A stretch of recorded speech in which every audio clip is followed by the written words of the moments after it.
In which of the following situations does the list of the numbers involved make an arithmetic progression and why? आपके पास 4 question दिए गए हैं। अभी हम question number तीसरा करेंगे, जिसके अंदर आपने बताना है चारों क्वेश्चनों के अंदर कि कौन कौन सी अर्थमेटिक प्रोग्रेशन हैं, और आपने साथ में रीजन भी देके बताना है। हम करें question number 3। The cost of digging a well after every metre of digging when it costs rupees 150 for the first meter and rises by rupees 50 for each subsequent meter। आपने एक कुएं को खोदना है, आपको पर मीटर खोदने पे पैसे दिए जाएंगे। जो पहला मीटर आप खोदोगे उसको लिए आपके पे लिए 150 रुपये दिए जाएंगे। जैसे जैसे और खोदते जाएंगे पर मीटर आपको 50 रुपीज़ और दिए जाएंगे। आपने बताना है कि ये हमारे पास जो क्वेश्चन है वह एपी है कि नहीं है। सबसे पहले हम एपी होने के लिए कंडीशन की ओर बात कर लें तो कंडीशन आपकी पास होती है कंडीशन फॉर एपी। कोई मेरे पास सीरीज़ है A1 A2 A3 A4। अगर मैं इनका कॉमन डिफरेंस निकालूं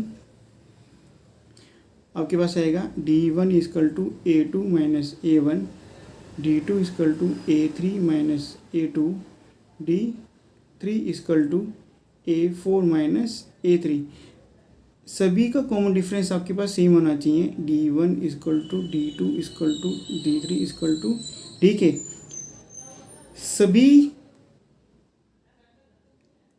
सीरीज़ का कॉमन डिफरेंस आपके पास सेम होगा, यानी कि DQ इक्वल होगा, तो जो आपके पास सीरीज़ है वो AP होगी, अन्यथा नहीं होगी। अब चलते हैं क्वेश्चन के ऊपर। आपने बताना है the cost of a digging a well after every metre of digging when it costs rupees 150 for the first metre and rises by rupees 50 for each subsequent metre. आपने एक कुआं खोदना है, ये आपके पास एक कुआं है ऐसे करके।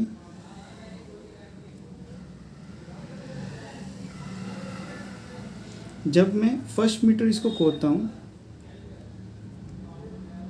तो आपने पैसे देने हैं 150 रुपीज़, और मैं आगे वाला मीटर खोदता हूँ तो आपने देने हैं 50 रुपीज़।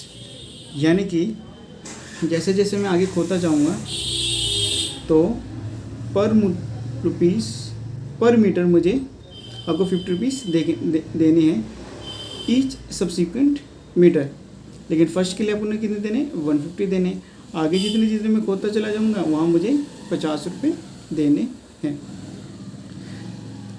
अब हम बात करें पहले मीटर के 150 रुपये हमने क्यों देने हैं।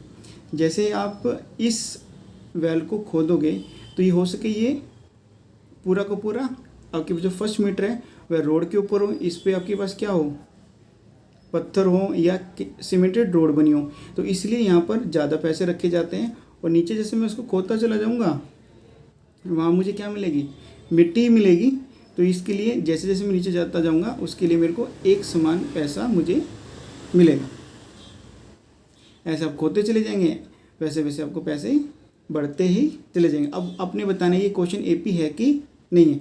सबसे पहले हम बात कर लेते हैं एक सीरीज़ की। सीरीज़ आपके पास होगी A1 A2 A3 A4।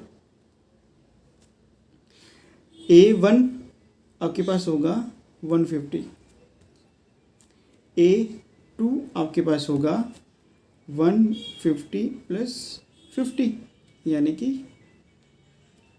200। A3 आपके पास होगा 200 + 50 यानी कि 150 यहाँ पर आ गया आपका। 150 में 50 जोड़ दूंगा तो सेकंड वैल्यू आ जाएगी मेरे पास, फिर मैं 50 जोड़ दूंगा मेरे पास थर्ड वैल्यू आ जाएगी, यानी कि 250। ऐसे सब सीक्वेंट मीटर आप खोदते चले जाएंगे, आपके पैसे बढ़ते चले जाएंगे।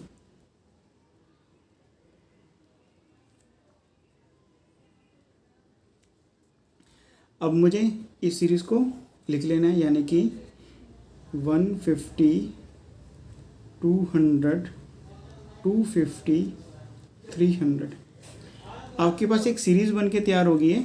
अब आपने बताना है कि ये एपी है कि नहीं है। उसके लिए आपने D1 D2 D3 निकालना पड़ेगा। फिर आपने वैल्यू चेक करनी पड़ेगी। अगर सभी वैल्यू आपके डी के इक्वल आती हैं तो गिवन सीरीज होगी आपके पास AP होगी, अन्यथा नहीं होगी। चेक कर लेते हैं। हमारे पास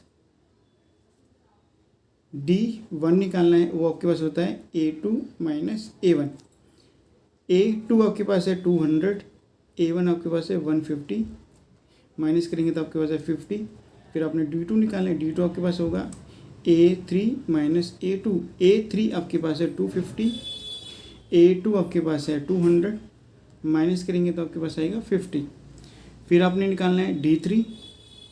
D3 आपके पास होगा A4 माइनस A3, 300 माइनस 250, तो ये भी 50 आएगा। तो आपको साफ साफ दिख रहा है D1 D2 D3 आपके पास 50 50 और 50 हैं। तो हम कह सकते हैं D1 equal to D2 equal to D3 equal to D है। अब हम अपना मेन आंसर अब लिख सकते हैं। So the given list of numbers